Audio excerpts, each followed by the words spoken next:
Ceci est un livre audio autogénéré par Google. Du même auteur. Recherche et développement, Paris, Vuibert 1994. Stratégie industrielle, Paris, Vuibert 1998. Dictionnaire de stratégie d'entreprise, Paris, Vuibert 2006 en collaboration avec Christine Hutin. L'Opéra de Paris. Gouverner une grande institution culturelle. Paris, Vuibert 2006 en collaboration avec Philippe Agide. The Management of Opera, en International Comparative Study. Palgrave Macmillan 2010 en collaboration avec Philippe Agide. Le management des opéras. Comparaison internationale, Paris. Descartes et compagnie, 2011, en collaboration avec Philippe Agide. Questions contemporaines. Collection dirigée par B. Péquignot et Desroland. Chômage, exclusion, globalisation. Jamais les questions contemporaines n'ont été aussi nombreuses et aussi complexes à appréhender. Le pari de la collection Questions contemporaines est d'offrir un espace de réflexion et de débat à tous ceux, chercheurs, militants ou praticiens, qui osent penser autrement, exprimer des idées neuves et ouvrir de nouvelles pistes à la réflexion collective. Derniers ouvrages parus.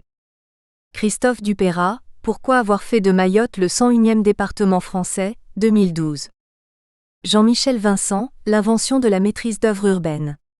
De la ville nouvelle aux ateliers, 2012. Simon Dolan, Martine Guidoni, Succès et valeurs. Les valeurs pour un mieux-être professionnel et personnel, 2012. François-Gabriel Roussel, Les mondes virtuels. Panorama et perspectives, 2012. Rémi Raher, La signature en politique. Entre attributs du pouvoir et contraintes matérielles, 2012. Henri Malos et Laure Limousin, La construction européenne. Histoire et avenir d'une Europe des peuples, 2012. Rémi Guillet, Proposition pour une économie équitable, 2012. Thorsten Botzbornstein, La Chine contre l'Amérique. Culture sans civilisation contre civilisation sans culture, 2012. Mireille Giraud, Être et vivre seul, Le harcèlement quotidien 2012.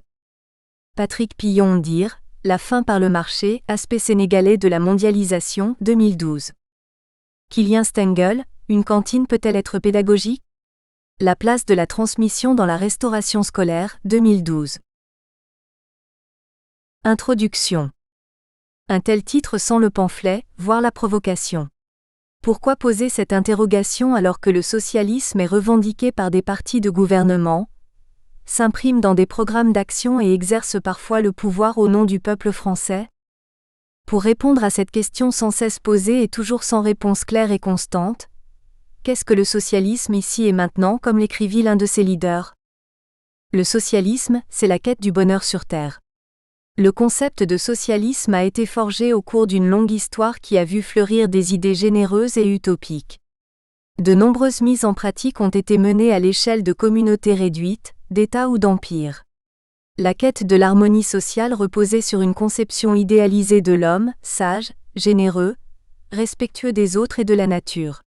Mais l'égoïsme, le goût du pouvoir, la poursuite d'intérêts individuels ou de clans se sont imposés comme des réalités indépassables. De nombreuses utopies ont été délaissées, d'autres ne conservent que des apparences sans contenu. L'utopie fait-elle encore rêver? Issu du mot grec utopo, le mot utopie a un double sens. Il peut se traduire par nulle part ou par lieu du bonheur. Utopie serait donc un lieu mythique à l'existence improbable. Pourtant le concept d'utopie a généré une abondante littérature et de nombreuses expérimentations. Avant Thomas More, inventeur du mot, Platon décrit dans La République une cité idéale, Callipolis, comme un moment privilégié dans l'histoire de toute société humaine. Plus tard, Montaigne et ses cannibales, Voltaire et son Eldorado célèbrent des sociétés exemplaires pour mieux révéler les imperfections de celles où ils vivent. C'est dans une île fictive baptisée Utopie qu'est né le socialisme en 1516. Thomas More, philosophe et homme d'église anglais, sera reconnu 4 siècles plus tard par l'Église catholique qui le béatifie avant de le canoniser et par le Kremlin qui lui érige un obélisque sur la place Rouge en tant que précurseur de la Révolution d'Octobre. Jean-Paul II en fera le patron des responsables de gouvernement et des hommes politiques. Le Vatican rendait hommage à un homme qui fut décapité pour s'être opposé à Henri VIII, lorsque celui-ci rompit avec le pape qui faisait obstacle à son divorce. On ne saurait mieux incarner l'universalisme. La République de Thomas More est de son temps, patriarcale, rurale et agricole, théocratique, mais elle rompt de façon radicale avec des piliers de l'organisation sociale en supprimant l'échange marchand et la monnaie, la propriété individuelle et l'héritage et en instaurant la liberté de culte et l'élection des dirigeants et des prêtres. Bien que reprise par les encyclopédistes, il fallut attendre l'éclosion du socialisme utopique au XIXe siècle pour que refleurissent les idées de Thomas More, mais dans un contexte radicalement nouveau et avec de nombreuses variations. La révolution industrielle portait en germe les grandes mutations de la société. Les paysans quittaient la terre pour l'usine, la campagne pour la ville, la liberté pour le salariat. L'Église perdait ses biens et progressivement, son pouvoir au profit d'une société civile qui affirmait sa souveraineté. Dans la ligne tracée par More, Gracchus Babeuf prône la collectivisation des terres et des moyens de production pour obtenir la parfaite égalité et le bonheur commun. Saint-Simon, qui ne croit pas aux progrès offerts par la providence divine, affirme sa foi dans les mutations sociales que permettent d'entrevoir la science et l'industrie. L'âge d'or ne saurait ressembler au paradis perdu. L'homme est en mesure de le construire grâce aux fabuleux progrès de ses connaissances. L'industriel anglais Robert Owen considère que la cause principale de la misère du peuple est à rechercher dans les oppositions entre le monde ouvrier et le système industriel.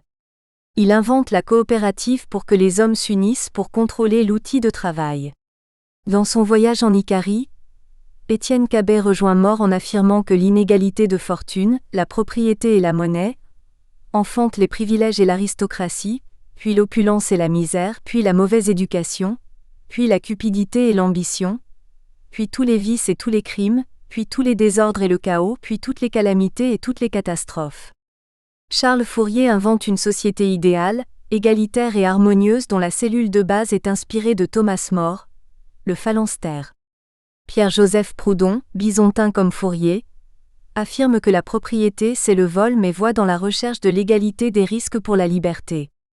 Il ouvre, comme Alexis de Tocqueville à la même époque, ce débat toujours actuel sur l'opposition, voire la contradiction, entre égalité et liberté. À ce titre, il serait plus anarchiste que socialiste.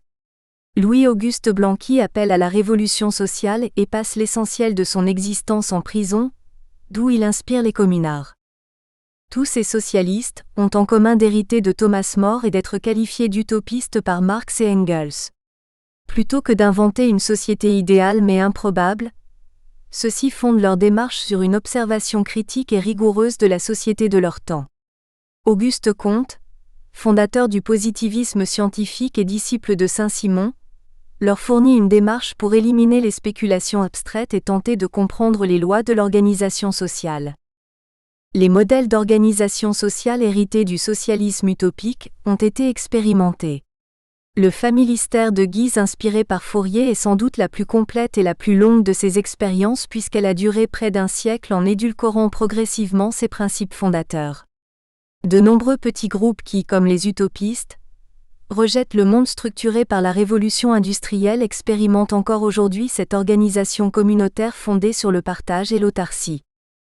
Dans sa version scientifique, le socialisme utopique a renversé les tsars et conquis la moitié de la planète avant de régresser et peut-être de disparaître pour n'avoir ni trouvé, ni inventé l'homme socialiste qui aurait assuré sa pérennité.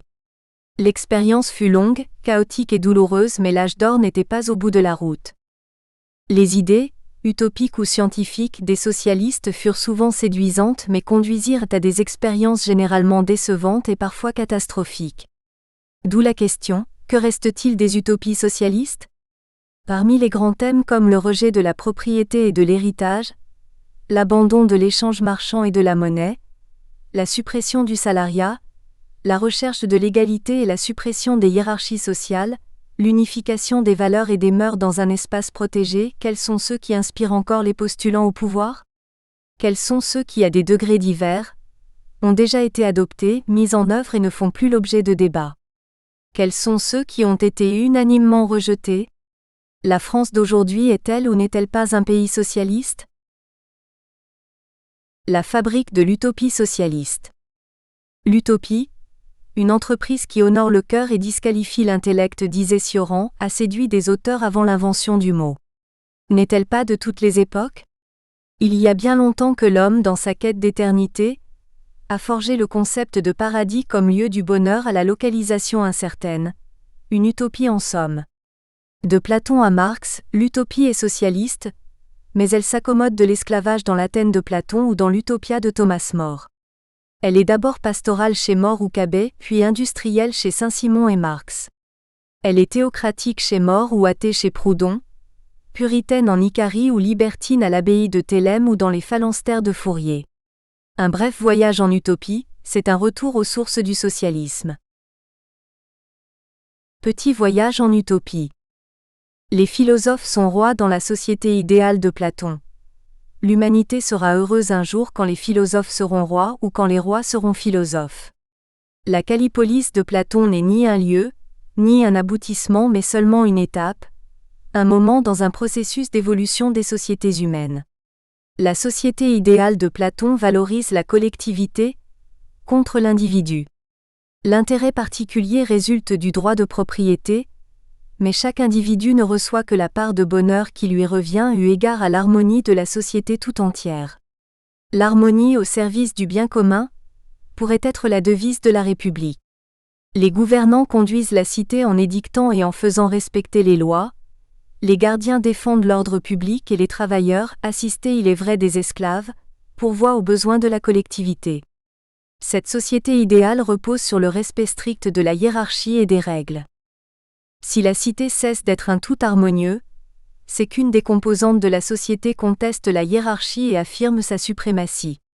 Lorsque les gardiens trahissent leur mission, accaparent le pouvoir et les biens, s'instaure une timocratie où triomphent les vertus guerrières de l'ordre et de la discipline. C'est Sparte qui supplante Athènes. Mais le goût de l'argent et du luxe ont au fait de remplacer la sobriété et l'ascétisme. L'oligarchie succède à la timocratie. C'est le gouvernement des avares qui divise la société entre les riches, peu nombreux, et les pauvres qui les jalousent. Vont apparaître ceux que Platon appelle les frelons, membres de l'ancienne classe dirigeante, ruinés et sans pouvoir, qui vont inspirer et prêcher la révolution des pauvres. Ceux-ci accèdent au pouvoir et créent la démocratie que Platon appelle le gouvernement des pauvres, ou l'égalité des inégaux. Le rejet de toute contrainte conduit à un égalitarisme forcené. Ce ne sont plus les capacités qui déterminent les fonctions, mais le hasard et la ruse. Le pouvoir démocratique se maintient par la démagogie jusqu'à ce qu'un démagogue plus rusé que les autres se propose de protéger le peuple, d'abolir les dettes, de partager les terres, de condamner ou d'exiler les riches. Il se construit une garde personnelle et fait un coup d'État. La tyrannie succède à la démocratie. Le tyran rassure tant que son pouvoir est mal assuré, mais au fur et à mesure qu'il se consolide, il devient de plus en plus violent et absolu. Quand le peuple se révolte sous l'impulsion de frelons, il fait instaurer une terreur généralisée. À plus de 2 millénaires de distance, on pourrait croire brosser les portraits de Kadhafi ou de Bachar el-Assad, parmi d'autres tyrans modernes. À ce stade, comme en Tunisie ou en Égypte aujourd'hui, tout est possible.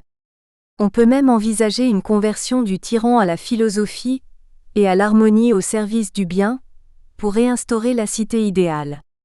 C'est ce qu'a tenté Platon en devenant conseiller de Dénis l'Ancien à Syracuse, sans succès. Des exemples proches jalonnent l'histoire politique sans plus de succès. Machiavel et Borgia, Voltaire et Frédéric de Prusse, Diderot et Catherine de Russie. Et sûrement bien d'autres. Thomas More par Hans Holbein, 1527. En 1516, Thomas More donne un nom à la République de Platon, Utopia, fondée par un personnage mythique et un homme providentiel et sage du nom d'Utopus.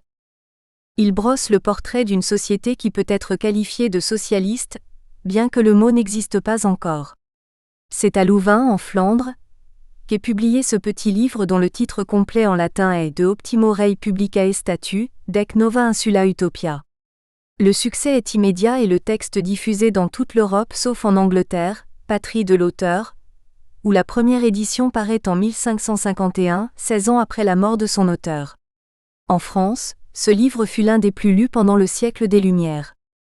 C'est un pamphlet qui critique sévèrement la société anglaise de l'époque, en lui opposant la société idéale créée par Utopus. Thomas More s'est réfugié en Hollande pour écrire ce texte qui condamne le mouvement des enclosures, privatisation de vastes espaces de culture et de pâturage au profit des nouveaux industriels de la laine. Les petits paysans qui bénéficiaient des tenures ou droits d'exploitation des espaces collectifs sont privés de travail, de ressources et condamnés à la misère.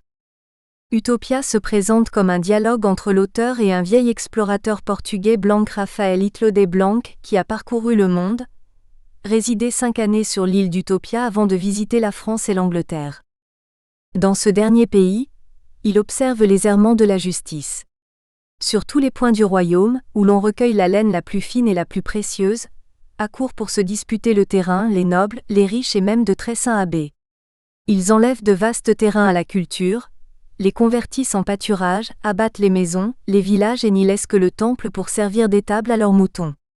Ainsi un avare affamé enferme des milliers d'arpents dans un même enclos, et d'honnêtes cultivateurs sont chassés de leurs maisons, les uns par la fraude, les autres par la violence, les plus heureux par une suite de vexations et de tracasseries qui les forcent à vendre leurs propriétés. Et ces familles plus nombreuses que riches émigrent à travers les campagnes, maris et femmes, veuves et orphelins, pères et mères avec de petits-enfants. Les malheureux fuient en pleurant le toit qui les a vus naître, le sol qui les a nourris et ils ne trouvent pas où se réfugier. Alors ils vendent à vil prix ce qu'ils ont pu emporter de leurs effets, marchandises dont la valeur est déjà bien peu de choses. Cette faible ressource épuisée, que leur reste-t-il? Le vol, et puis la pendaison dans les formes. La sanction est telle que le voleur en vient à assassiner sa victime pour éviter d'être pris. Au contraire, chez les polylérites, peuple visité au cours des pérégrinations d'Hitloday, le voleur doit restituer le produit du vol à ses propriétaires et sera condamné à travailler pour le profit de la communauté, libre, sans entrave et disposant de toutes les nécessités de la vie. Si la loi frappe, c'est pour tuer le crime en conservant l'homme. La seconde partie du texte, la plus abondante, est consacrée à l'île d'Utopia. Utopia n'a pas toujours été une île. Avant la conquête par Utopus, ce lieu appelé Abraxa, peuplé de sauvages, était lié au continent par un isthme. Utopus humanisa ce peuple et fit couper cet isthme. Il donna à cette île son nom, Abraxa devint Utopia. Le thème de l'île ou celui de l'espace protégé par des barrières naturelles revient dans la plupart des écrits sur l'utopie. Les cannibales de montagne sont protégés par la mer d'un côté et de hautes montagnes de l'autre. Ce sont des montagnes escarpées et des rapides meurtriers qui protègent l'Eldorado de Voltaire. Les barrières peuvent être virtuelles plus que naturelles lorsque l'espace est protégé par des règlements sévères et de puissantes forces de renseignement et de police comme ce fut prescrit dans Le Prince, de Machiavel, ou pratiqué dans les démocraties populaires pendant des décennies. L'unification des mœurs et des lois paraît subordonnée à l'homogénéité du peuplement qui devrait, elle-même, être protégée des apports extérieurs. On rejoint les thèmes très actuels de l'ouverture et de la diversité. L'île d'Utopie.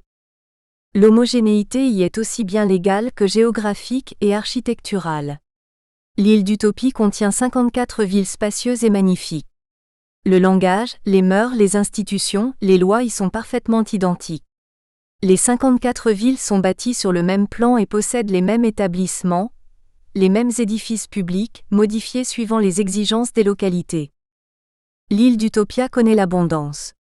La durée quotidienne du travail est réduite à 6 heures, chiffre suffisant pour produire en abondance tout ce dont les utopiens ont besoin. Pour cela, on élimine ou fait travailler au profit de la communauté tous les oisifs ou improductifs. Les femmes, les prêtres et religieux fainéants, les riches propriétaires ainsi que leurs valetailles et ces mendiants robustes et valides qui cachent leur paresse sous de feintes infirmités. On utilise aussi des esclaves qui travaillent continuellement au service de la communauté. Il s'agit de travaux forcés pour ceux qui se sont exclus de la société pour n'en avoir pas respecté les valeurs ou les lois, ou pour les étrangers faits prisonniers ou acquis à vil prix. L'abondance n'assure le bonheur que pour les citoyens d'Utopia. Elle repose sur l'asservissement ou l'exploitation d'étrangers, esclaves ou journaliers provenant de territoires voisins ou de condamnés. Les droits de l'homme et la compassion ne sont pas de cet univers utopique. L'île est autosuffisante. Elle n'exporte que ses surplus pour acquérir, en échange, des esclaves ou des ressources qui sont exploitées en cas de guerre. L'économie est fermée comme la société elle-même. Ouverture, libre-échange et mondialisation devront attendre près de 4 siècles. Pour distribuer équitablement cette richesse dans le corps social, la propriété individuelle est abolie. Elle s'oppose à la justice et au bonheur du peuple. Elle est source de jalousie et de bisbilles entre citoyens, et doit être protégée par de multiples lois et règlements qui suscitent de nombreux conflits et procès. Elle fait l'objet d'accumulation par les plus riches et de dépossession des plus humbles. Tant que le droit de propriété sera le fondement de l'édifice social, la classe la plus nombreuse et la plus estimable n'aura en partage que disette, tourments et désespoir. Pour anéantir l'aspiration à la propriété individuelle ou familiale, les utopiens changent de maison tous les 10 ans en tirant au sort celle qui leur sera attribuée. Il serait illusoire de penser qu'on peut soigner les maux causés par la propriété individuelle par de simples remèdes, et sans en faire disparaître la cause elle-même.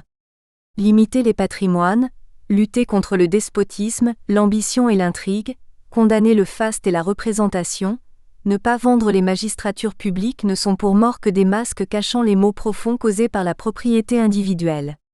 À noter que ces recommandations ne portent pas que sur la propriété du sol, mais aussi sur l'appropriation de fonctions par des fonctionnaires, et sur la concession de services publics à des personnes privées. Aujourd'hui, on penserait aux professions réglementées comme celle d'huissier ou de notaire mais également à la quasi-propriété de leurs emplois tels qu'assurés aux fonctionnaires. On ne doit pas donner aux plus riches les charges que l'on devrait donner aux plus capables. Dans cette corne d'abondance, chaque père de famille va chercher au marché ce dont il a besoin pour lui et les siens.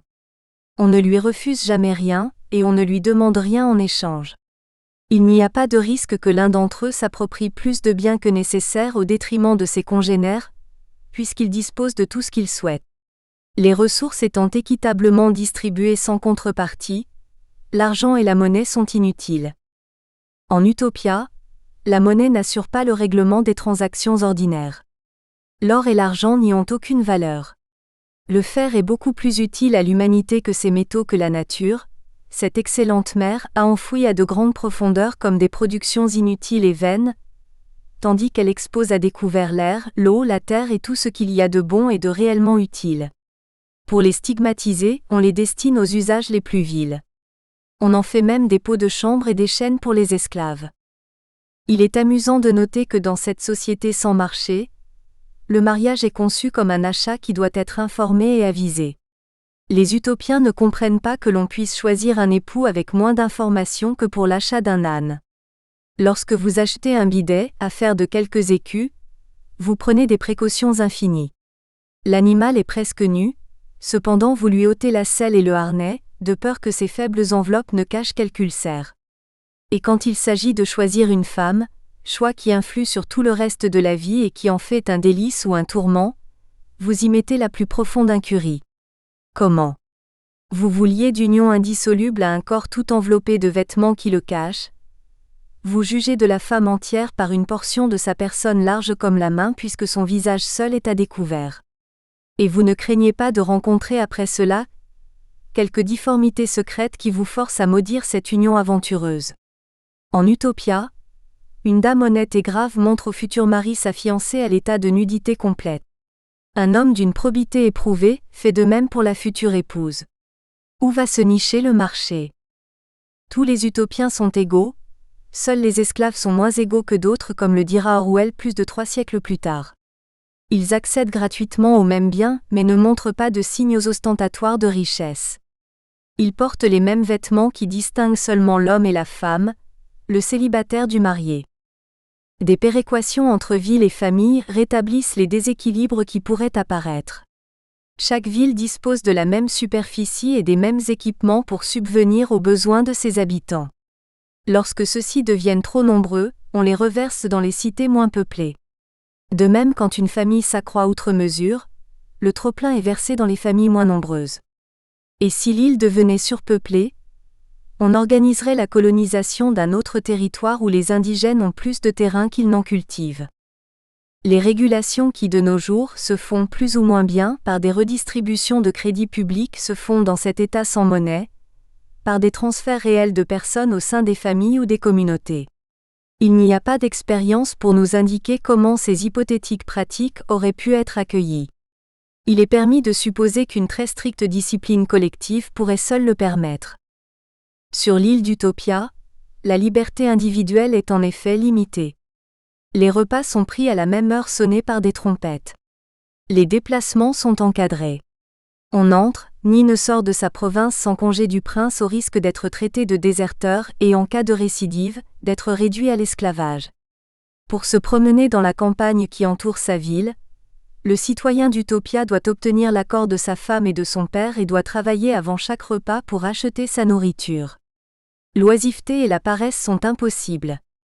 On n'y voit ni taverne, ni lieu de prostitution, ni occasion de débauche, ni repères cachés, ni assemblée secrète.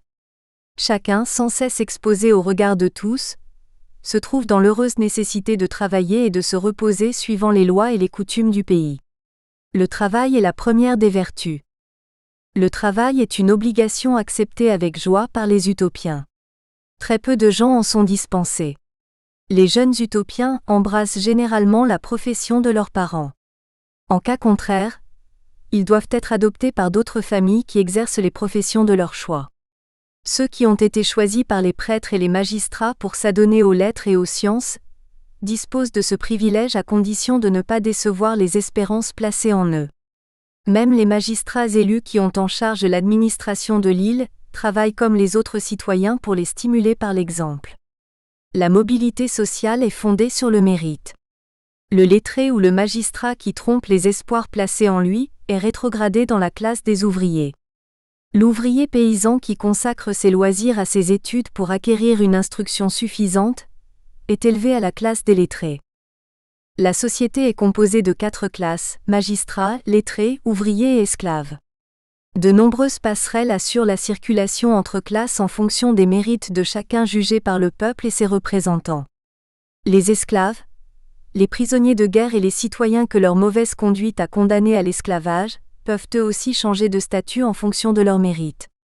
Les journaliers de contrées voisines qui viennent offrir leurs services sont traités comme des citoyens sauf qu'on les fait travailler un peu plus, attendu qu'ils ont une plus grande habitude de la fatigue, mais ils sont toujours libres de quitter Utopia. Utopia n'est pas le lieu de la paresse, des jeux ou des plaisirs faciles. Travail et vertu sont les recettes du bonheur. La sagesse consiste à respecter les lois et travailler au bien général. Ceux qui ne suivent pas ces préceptes sont lourdement condamnés. Les délits les plus communs, qui n'exigent pas réparation publique, sont traités au sein de la famille. Les maris châtient leurs femmes, les pères et mères leurs enfants. La peine ordinaire pour les plus grands crimes n'est pas la mort, mais l'esclavage. Cette politique repose sur des logiques rigoureuses. L'esclavage n'est pas moins terrible que la mort, mais l'esclave est utile à la communauté. C'est probablement sur cette logique qu'ont été fondées nos galères royales au XVe siècle avant d'être remplacées plus tard par de nombreux bagnes dont le célèbre bagne de Toulon, où Victor Hugo enferma Jean Valjean. Non seulement, un homme qui travaille est plus utile qu'un cadavre mais un supplice permanent inspire la terreur du crime d'une manière bien plus durable qu'un massacre légal qui fait disparaître en un instant le coupable. Utilité et dissuasion, quelle justice exemplaire. La peine de mort n'est cependant pas absente. En sont passibles les esclaves qui se révoltent et les récidivistes en adultère. Toute délibération sur les affaires publiques en dehors du Sénat et de l'Assemblée est assimilée à une conspiration contre la liberté, crime puni de mort. Ceci revient à interdire les droits de réunion, d'expression et de manifestation comme on peut l'observer chaque fois qu'un tyran veut faire le bonheur de son peuple. L'atteinte aux bonnes mœurs est sévèrement condamnée. Ceux qui succombent au plaisir avant le mariage sont déshonorés comme leurs parents accusés de n'avoir pas suffisamment veillé sur la conduite de leurs enfants à qui le mariage est absolument interdit. Lorsque fut fondée Utopia, les habitants de ces contrées étaient en conflit permanent à propos de la religion. C'est ce qui avait facilité la prise de pouvoir d'Utopus sur des factions rivales incapables de s'unir contre lui. Il décréta la liberté de religion sans proscrire le prosélytisme. L'intolérance et le fanatisme furent punis de l'exil ou de l'esclavage. Cependant, la plupart des utopiens reconnaissent un seul Dieu tout-puissant, qu'ils nomment Père et croient à une vie future où le crime sera puni et la vertu récompensée. Qu'ils soient chrétiens, musulmans ou bouddhistes importe peu pourvu qu'ils participent au culte du Père. Ceux qui refusent ces vérités premières d'Utopia ne sont considérés ni comme des hommes, ni comme des citoyens. Ils ne reçoivent aucune magistrature ni fonction publique. Ils sont mis au banc de la société. Le culte public a lieu dans des temples écuméniques sous la conduite de prêtres élus qui rendent grâce au Dieu commun et prêchent la vertu commune. Toute référence, image ou prière à des dieux particuliers sont proscrites. Elles sont réservées au culte privé qui se déroule dans les familles. Les prêtres ont en charge l'éducation et la santé. Ce sont eux qui prescrivent et parfois pratiquent l'euthanasie. Ayez bon espoir, disent-ils aux mourants. Brisez les chaînes qui vous étreignent et sortez vous-même du cachot de la vie, ou du moins consentez à ce que d'autres vous en délivrent. Votre mort n'est pas un refus impie des bienfaits de l'existence, c'est le terme d'un cruel supplice. L'éducation des enfants et des jeunes est également confiée au sacerdoce qui donne ses premiers soins à l'enseignement de la morale et de la vertu, plutôt qu'à celui de la science et des lettres. Ce sont les valeurs gravées dès l'enfance dans l'âme tendre de ces jeunes qui doivent assurer la pérennité d'Utopia et le bonheur de ses citoyens. Curieux mélange entre règles théocratiques et tolérance. Les utopiens ont horreur de la guerre. Pour l'éviter sans doute, ils s'exercent assidûment aux arts guerriers, les femmes comme les hommes. Ils ne l'entreprennent que pour se défendre ou défendre leurs alliés, ou pour délivrer de la servitude et du joug d'un tyran un peuple opprimé par le despotisme. En cela, ils ne consultent pas leurs intérêts, ils ne voient que le bien de l'humanité. Aux motifs de guerre les plus habituels s'ajoute le droit d'ingérence tel que pratiqué aujourd'hui dans de nombreux pays, pour des raisons qui ne semblent pas toujours se limiter à la poursuite du bien.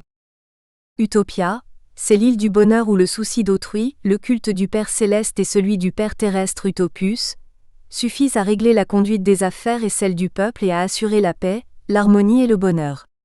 Évidemment, Utopia n'a jamais existé sauf dans l'imagination de Thomas More, pour dénoncer des maux dont Nous espérons que vous avez apprécié cet aperçu. Pour continuer à écouter ce livre audio sur Google Play Livres, utilisez le lien dans la description de la vidéo.